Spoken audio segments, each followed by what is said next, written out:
Assalamualaikum warahmatullahi wabarakatuh. Kita kembali lagi masih bersama di tim yang sama, yaitu kami dari kelompok 4.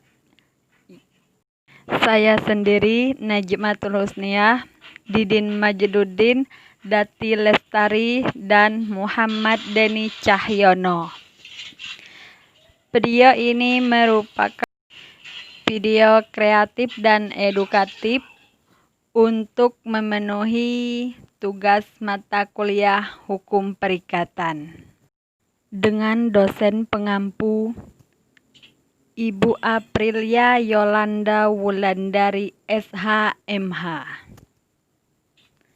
Di video kali ini kami akan membahas tentang keabsahan perjanjian tanpa materai. Keabsahan perjanjian tanpa materai. Pada umumnya, para pihak yang hendak melakukan suatu perbuatan hukum tertentu akan membuat perjanjian sebagai alat pembuktian atas adanya perikatan hukum antara para pihak. Perjanjian tersebut juga dikenal dengan akta. Surat sebagai alat pembuktian tertulis dapat dibedakan dalam akta dan surat bukan akta. Dan akta dapat dibedakan dalam akta otentik dan akta di bawah tangan.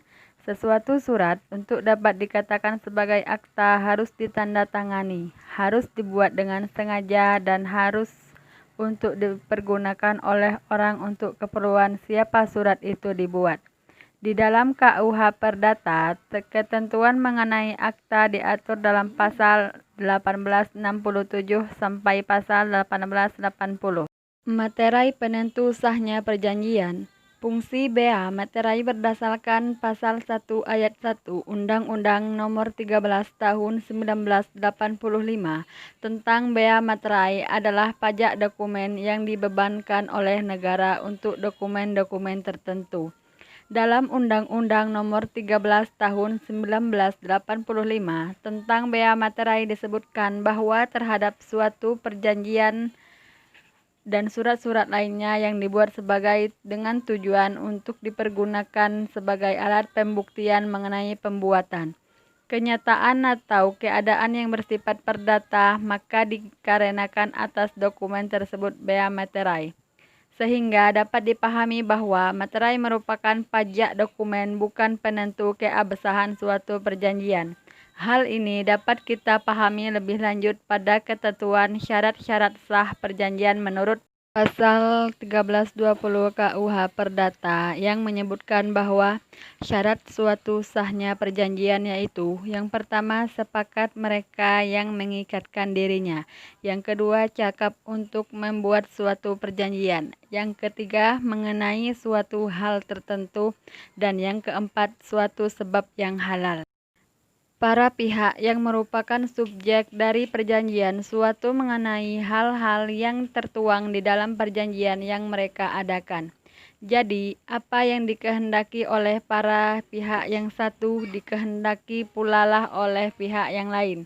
Ketidakcakapan seseorang untuk membuat suatu perjanjian diatur pada pasal 1330 KUH Perdata, yaitu mereka yang belum dewasa, yang di bawah pengampunan, orang perempuan dalam hal-hal yang ditetapkan oleh undang-undang, dan mereka kepada siapa undang-undang telah melarang membuat perjanjian-perjanjian itu.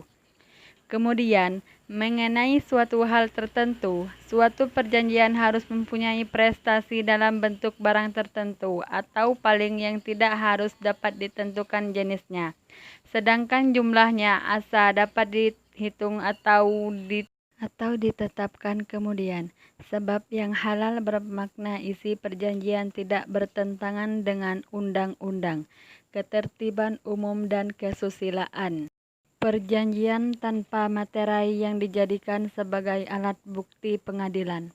Jelas bahwa surat pernyataan atau suatu perjanjian yang tidak dibubuhkan materai tidak membuat pernyataan atau perjanjian tersebut menjadi tidak sah.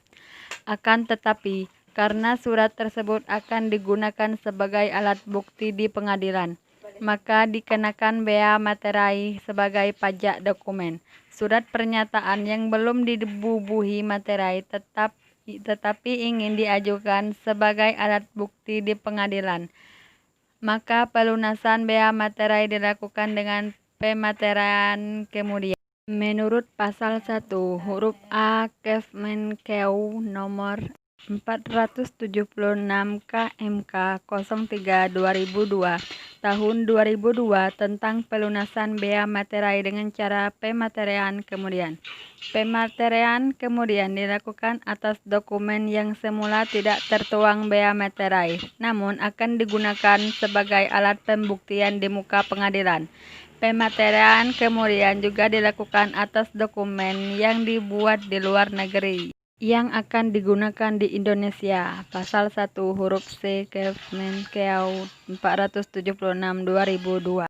Jadi, kekuatan pembuktian surat pernyataan yang tidak dibubuhi materai tetapi akan dijadikan alat bukti di pengadilan memiliki kekuatan pembuktian yang sama dengan surat pernyataan yang telah bermaterai.